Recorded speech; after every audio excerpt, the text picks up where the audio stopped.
Сәлем достар, біз ұлттық бірыңғай тестке тапсырмаларды шығаруды жалғастырайық. Келесі бізге төртінші есеп берілсін.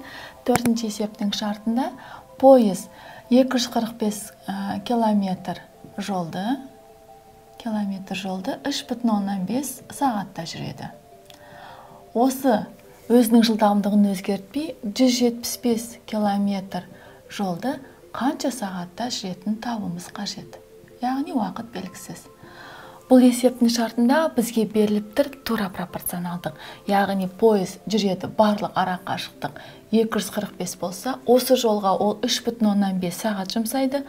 Ал енді барлық жолдың емес, 175 жолды қанша сағатта жүретін ара кететін уақытты табуымыз қажет. Яғни сағат. Барлық жолымыз бізде 245 километр жолға 3,5 сағат жұмсайды.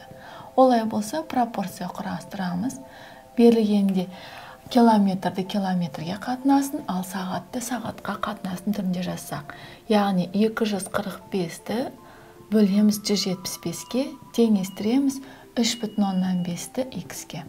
Яғни белгісіз x-тің мәнін табу үшін пропорцияның қасиеті бойынша 175 пен 3,5-ті көбейтіп, 245 пен x-ті көбейтеміз. Сонда 245 x тең болады 175-ті көбейтеміз 3,5-ке. X-тің мәнін табатын болсақ, x тең 175-ті көбейтеміз 3,5-ке, бөлеміз 245-ке. Бұл жерде 175 пен 245 екеуі де 5-ке қысқарады. 175-ті 5-ке бөлетін болсақ, бізде қалады 35, ал 245-ті 5-ке бөлетін болсақ, 245, 49. Енді 49 бен 35 санын тағы да қысқартуға болады. Сонда x тең 35 көбейтілген 3,5 бөлінген 49. 49 бен 35-ті 5-ке қысқарсақ, 7-ге қысқарсақ 5 қалады. 49-ды 7-ге бөлсек 7 қалады. Ал 5-ті 3,5-ке көбейтетін болсақ, 25 өтір x ойда 15, 17. 17,5-ті бөлсек 7-ге қалады 2,5. Яғни 175 километрге барлығы 2,5 сағат жұмсайды екен. Яғни бұл есептің жауабы 2,5 сағат. Келесі, 5-ші есепті қарастырайық. 5-ші есебіміз теңсіздікті шешу. Теңсіздігіміздің түрі логарифм 7 негіздегі 3x қосылған 1 үлкен не тең 2-ден. Алдымен логарифмдік теңсіздіктерді шығармас бұрын логарифмнің қасиетін еске түсірейік.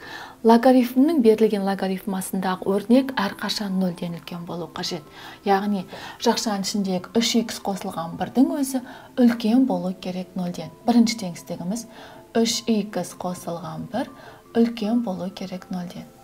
Екінші, логарифмдік теңсіздікті шығару үшін бірінші теңсіздіктің бір жақ бөлігінде негізі логарифм 7 негізді болғандықтан, екінші бөлігіне де логарифм 7 негізге келтіруіміз қажет.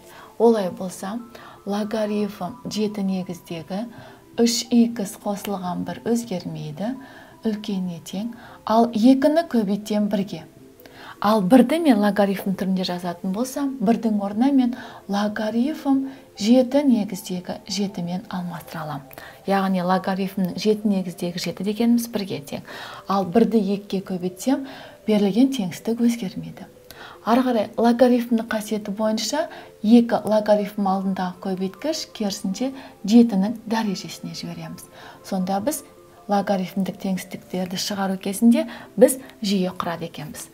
Олай болса, бірінші теңсіздігіміз 3x қосылған 1 үлкен болу керек 0-ден. Екінші теңсіздігіміз логарифм 7 негіздегі 3x қосылған 1 үлкеніне тең. 2-ні дәрежесіне шығарсам, логарифм 7 негіздегі 7-нің квадраты. Енді екінші теңсіздікте логарифм, екі жағы да логарифм 7 негізге келтірдік. Олай болса, бұларды логарифмдерді қалдырамыз да, логарифм астындағы өрнектерден теңсіздік құраймыз. Сонда бірінші теңсіздігіміз 3x үлкен минус 1-ден болады. Ал екінші теңсіздігіміз 3x қосылған 1 үлкен не тең 7-нің квадраты 49.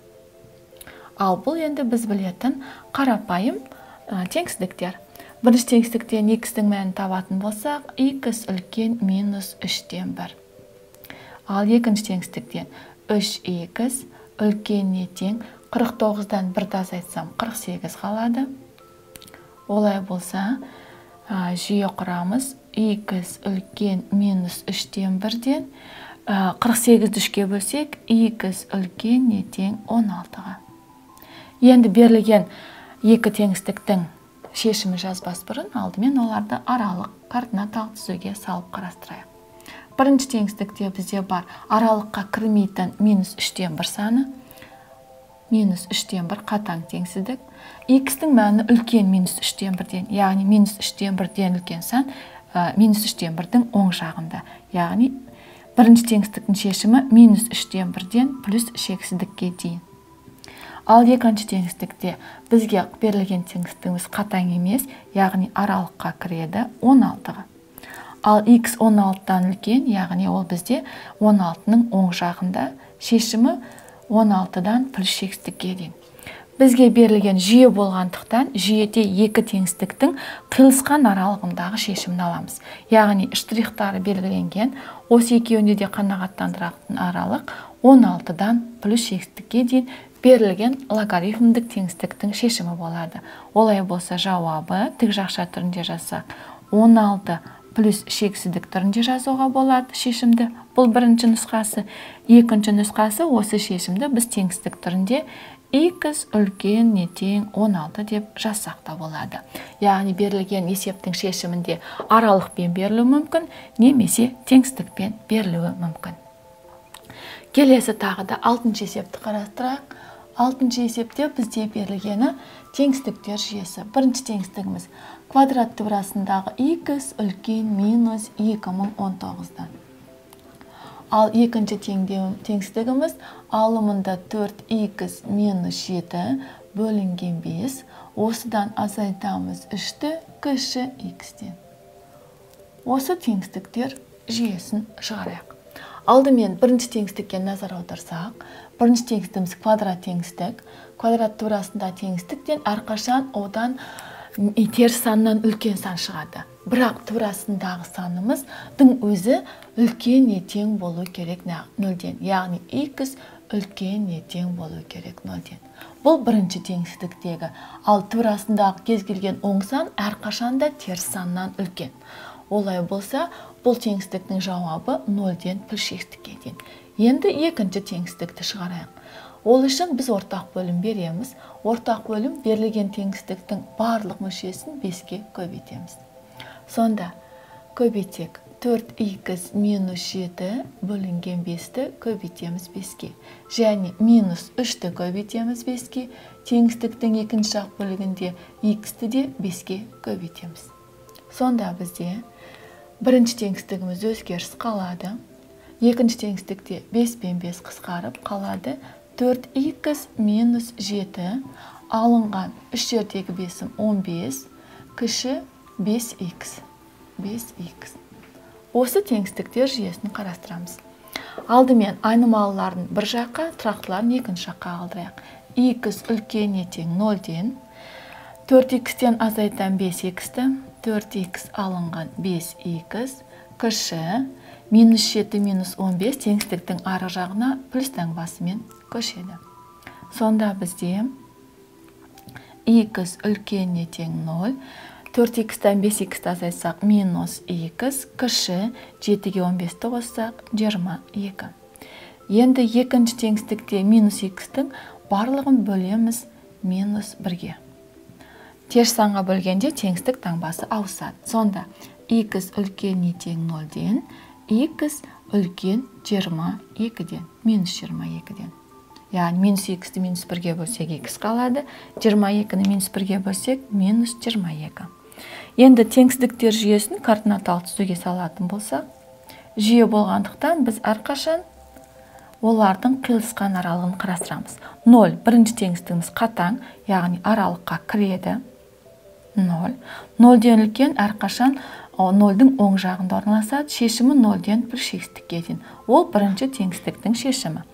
Ал екінші теңсіздікті қарастырамыз. -22 саны 0-дың сол жағында, яғни 0-ден кіші болғандықтан, оны мына аралыққа белгілейміз. Және теңсіздігіміз қатаң теңсіздік, аралыққа кірмейді. Олай болса, x-тің -22-ден үлкен сандар -22-нің оң жағында. Шешімі -22-ден бастап плюс шексіздікке дейін.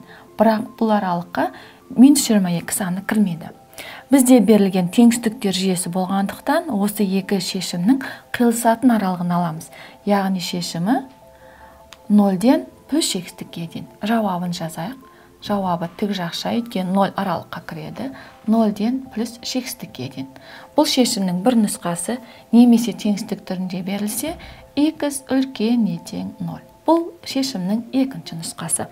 Біз сіздермен қарастырдық ұлттық бірыңғай тестке шығару арналған есептердің шешімін.